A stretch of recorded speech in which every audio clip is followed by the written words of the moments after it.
Happy Diwali. কেমন আছো তোমরা? আশা করি খুব খুব ভালো আছো। তোমরা এই ব্লগটা নিশ্চয়ই তোমাদের ভালো লাগবে। ওখানে আমি বাজি ফাটাবো, তাই জন্য মোমবাতি জ্বালিয়ে নিয়ে চলে গেছি। আর ওখানে ওরা মজা করছে, তো আমি তো মজা করবো না। তো পাপা ঘুরতে নিয়ে যাবে, তার আগে আমি বাজি ফোটাবো, মানে জ্বালাবো। চলো বাজি জ্বালাই। বাজি জ্বালাবো। আই হোপ তোমরা দেখতে পাচ্ছ। তো আমি একটু নিচে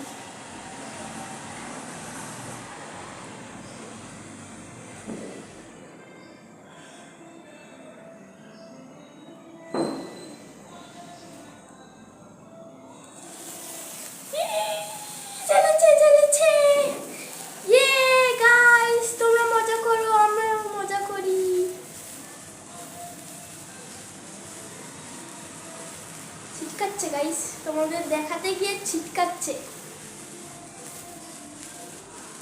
এখানটা একটু প্রবলেম হচ্ছিল, তাই জন্য কিছু করতে পারি। ক্যামেরাটা সেট করে নিই যাতে তোমরাও দেখতে পারো, আমরাও দেখতে পারি, আর অসুবিধা না হয়। মোমবাতিটা তো গাইস সেখানে আমরা একটা জ্বালানো হয়ে গেছে। আমি সাইডে দাঁড়াচ্ছি, একটা জ্বালাবো।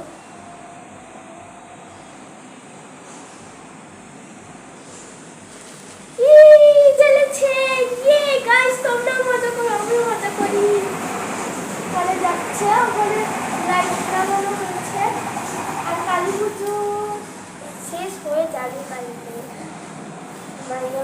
কালকে হবে নভেম্বরের 1 তারিখ, আর আজকে 30 তারিখ। গাইস দেখো বাজি ফাটাচ্ছি, নিভে গেল,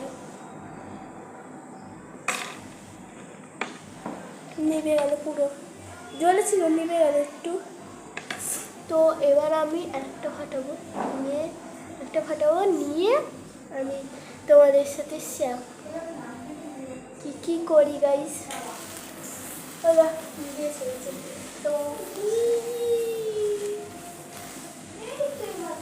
গাইস আমি এখন বাজি ফাটাচ্ছি। যে যেটা বলছে সেখানে কান দেবে না। আমি দিদির কথা পাত্তা দিইনি, তাই জন্য তোমরাও দেবে না।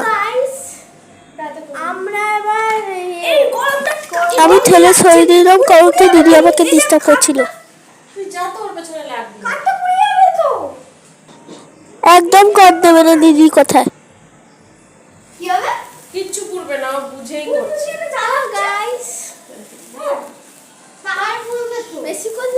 তোমরা শুধু আমার ভিডিওটা দেখতে থাকো আর সঙ্গে থাকো।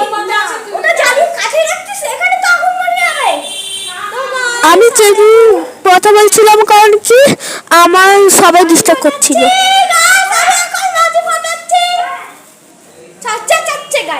ভাই ভাই করছে, এগুলো তো কান দেবে না।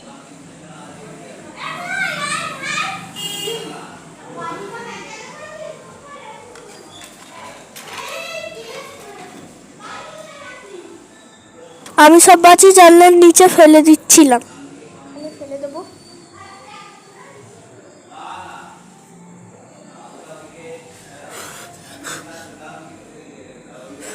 কাদের এরকম মোমবাতি নেভালে ভালো লাগে। এবার আমি ওখানে যাব, আর দেখো লাইট লেগেছে। তো গাইস হ্যাপি দিওয়ালি। আশা করি এই ভিডিওটা ভালো লাগবে। তা ভালো লাগলে লাইক, শেয়ার, সাবস্ক্রাইব, কমেন্ট অবশ্যই করে দিও। বাই।